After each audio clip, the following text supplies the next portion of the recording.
Hi hello எல்லோரும் எப்படி இருக்கீங்க? நான் நல்லா இருக்கேன். இன்றைக்கி எப்பயும் போல் ஆஃபீஸ் போயிட்டு ஒர்க் பண்ணிட்டு இருந்தேங்க. இன்றைக்கி ஒரு டிஃப்ரெண்ட்டான ஒரு ஆர்டர் வந்துச்சு. என்னன்னு பார்த்தா சிம்மர் ஹேங்கிங்னு போட்டிருந்தாங்க. அதை தான் மேக் பண்ணி வீடியோவை போட்டிருக்கேன். ஃபுல்லாக பாருங்கள், நல்லாவே இருக்கும். இப்போது ஃபோட்டோவை பார்க்குறீங்களா, இது தான் அது ஹேங்கிங் லைட்டு. சரின்ட்டு அதுக்கு தேவையான ஆக்சஸரிலாம் எடுத்து வச்சுக்கிட்டேன். ஒயரு, அது பிளேட்டெல்லாம்.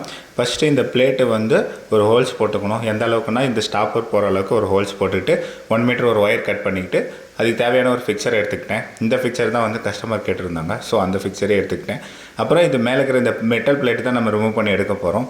அதை ரிமூவ் பண்ணி எடுத்துகிட்டு நம்ம வச்சுருக்க அந்த பிளாஸ்டிக் பிளேட்டோட கரெக்டாக அது சைஸ்க்கு மார்க் பண்ணி எடுத்துக்கிட்டேன். ஏன் இப்படி பண்ணுறேன்னா, இந்த மெட்டல் பிளேட்டை விட பிளாஸ்டிக் பிளேட்டில் வந்து ஹோல்ஸ் போட்டு ஹேங்கிங் பண்ணுறது கொஞ்சம் ஈஸியாக இருக்கும். அதனால் நான் எப்பயுமே என் ப்ராஜெக்ட்டில் இந்த பிளாஸ்டிக் பிளேட்டு தான் யூஸ் பண்ணுவேன். இது என்ன பிளேட்டுன்னு பார்க்குறீங்கன்னா, நம்ம வீட்டில் டம்மி பிளேட் யூஸ் பண்ணுவாங்க இல்லையா, அந்த பிளேட்டு தான் இது.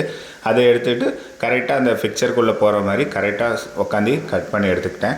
பாருங்கள், சைஸ் கரெக்டாக கட் பண்ணதுக்கப்புறம் ஃபிக்சர் எடுத்து சைடில் வச்சுட்டு நெக்ஸ்ட் என்ன ஒர்க்குனா ஒயர் கட் பண்ணணும். ஒயரை வந்து ஸ்லீவெல்லாம் எடுத்துகிட்டு அது கூட இந்த ஸ்டாப்பரை வச்சு இந்த பிளேட்டோட கனெக்ட் பண்ணிக்கணும். இது வந்து நம்மளோட ஃபிட்டிங்கில் ஃபிட் ஆகிற பார்ட்டு.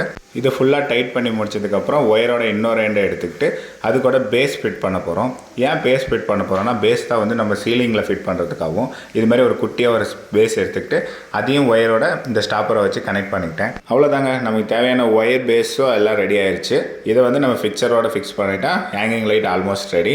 அந்த ஒயரையும் நம்ம சோக்லேருந்து வர 2 ஒயரையும், அதாவது நம்ம இன்புட் கொடுப்போம் இல்லைங்களா சோக்கை, அது ரெண்டையும் நம்ம கனெக்ட் பண்ணிவிட்டு இது மாதிரி ஒரு கனெக்டர் நான் யூஸ் பண்ணி கனெக்ட் பண்ணிக்கிட்டேன். இது என்ன கனெக்டர்னால் ரொம்ப நார்மல் ப்ரெஸ்ஸிங் கனெக்டர் தான். இந்த கனெக்டரில் நம்ம பிளாஸ்டிக் கனெக்டர் எது வேணாலும் யூஸ் பண்ணிக்கலாம். அவ்வளோதாங்க, பாருங்கள், இது ஒயரோட நம்ம கனெக்ட் பண்ணிவிட்டு ஃபிக்சருக்கு மேலே ஒரு பிளாக் கலர் ரிங் இருக்கும். அதை நம்ம ஃபஸ்ட்டே ரிமூவ் பண்ணோம். நீங்கள் வீடியோ கரெக்டாக பார்த்து தான் தெரிஞ்சிருக்கும். அதை போட்டு டைட் பண்ணிட்டா நம்மளுக்கு ஃபிக்சர் ரெடி. அவ்வளோதாங்க, சிம்பிளாக ஒரு ஹேங்கிங் லைட் ரெடி பண்ணிட்டேன். பாருங்களேன் அவுட்புட் எப்படி இருக்குது. கஸ்டமர் கேட்ட மாதிரி ஒயிட் கலரை யூஸ் பண்ணிவிட்டு ஆன் பண்ணி பார்த்தேன், ஆனும் ஆயிடுச்சு.